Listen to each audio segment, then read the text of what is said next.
세워져. Sir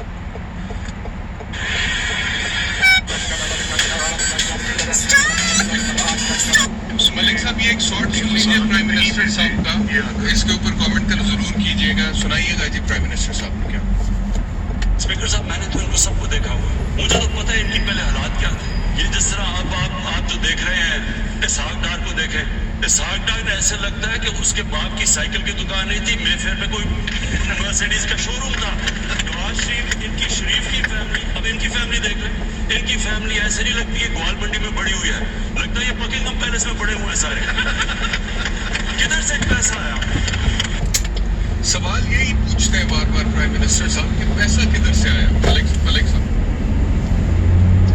अच्छा देखिए, अगर एक शख्स जो जिसकी ज़हनी पस्ती का ये आलम है और वो बदकिस्मती से वज़ीर आज़म है, तभी तो मैं कल की इमरान खान की तकरीर के बाद मेरा ये मौक़िफ़, इससे पहले मैं मॉडरेट बात करता था, लेकिन अगर ये पार्लियामेंट एक इस तरह की चले, इसको इस कसौटी पे आप रख लें, इमरान खान से बात सुन ये बात पूछनी चाहिए कि क्या कोई या किसी